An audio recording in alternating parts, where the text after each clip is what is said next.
Hey friends, welcome to my channel Incredible Woman. Today I am here with an interesting topic.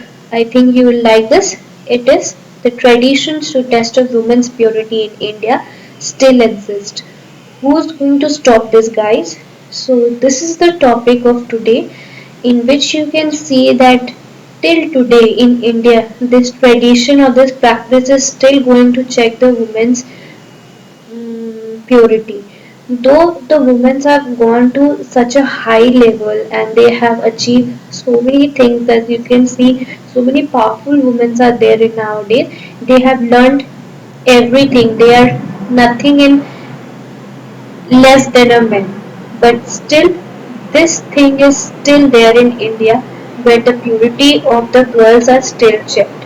So let's quickly get started. Here I'll tell you some of the things how in India they check the purity of the woman.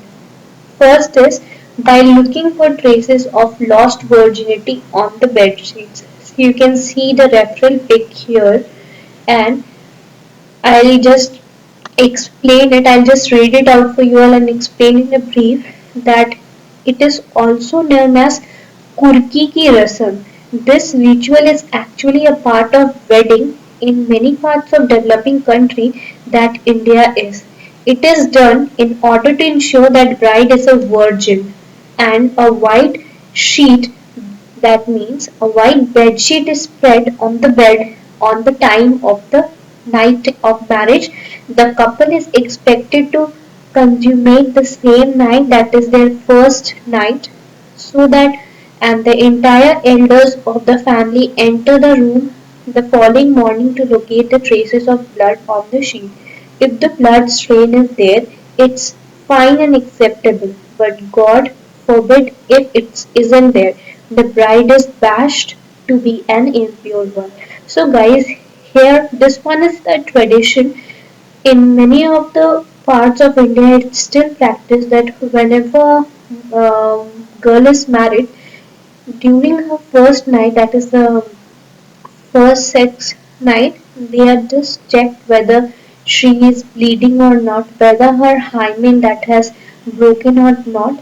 If it's done, then she is considered as pure, and if it's not, then she is considered as impure. So this is one of the part which is still going on in India.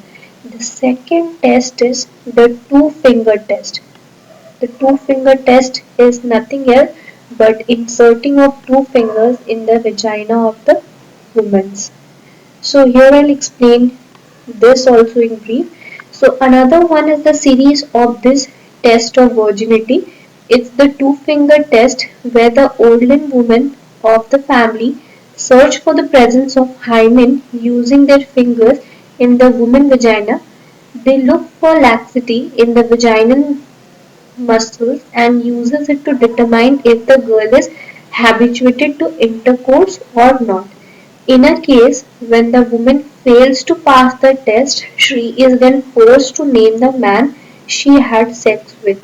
And that's not all. She is further beaten and treated to the name the man she allegedly slept with, after which the panchayat asks the man to pay a sum of money as a fine. Once the fine is received, the woman is then accepted as the darling bahu of the family.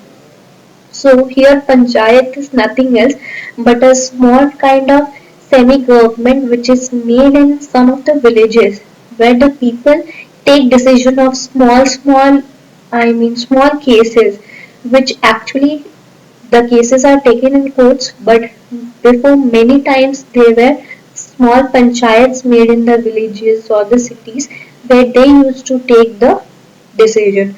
So this practice of panchayat also goes on and keeps moving in many of the Indian places. So this is the second point. The third is testing purity by water.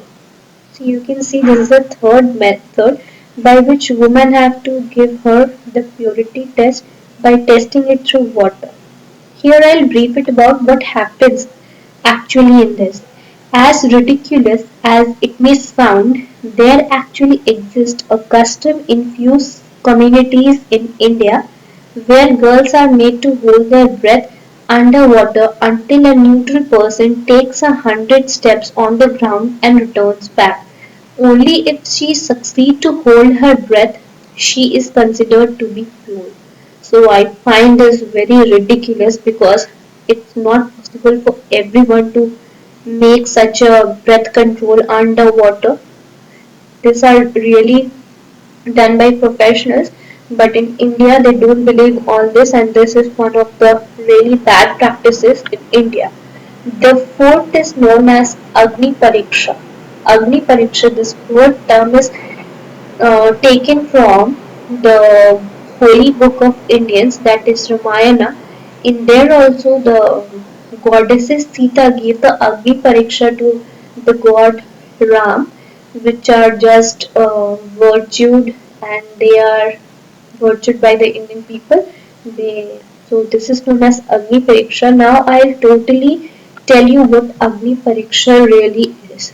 In Agni Pariksha, the bride is actually made to carry a raw red iron weighing about 2 kgs and cover a certain distance.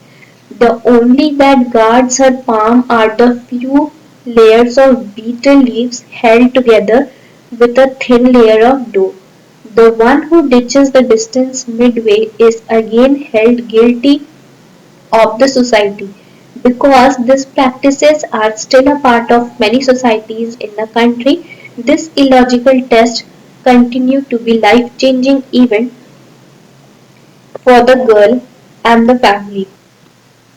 So friends, these are some of the points which are still going on in India. These practices are still meant. One is the Agni Pariksha, and the third point is the testing purity by water. The second point is the two-finger test, and the first and the foremost point is looking for traces of lost virginity on the bed sheets. So these are the few points which are still going on in India. I personally believe that this should not exist anymore, and it is all about purity. You should have trust in women. Nothing is more important than our trust. So I think trust women, encourage them, and don't believe in this stupid forms of purity and all this. This is nothing more important in life. I find it. So by this video, I would like to spread my news to all over the world so that you stop practicing all this if it's going in any part of the world. Please stop practicing and respect women. Hope you like this video. Do give a thumbs up to my video. Do like, share and subscribe my video. Thank you friends.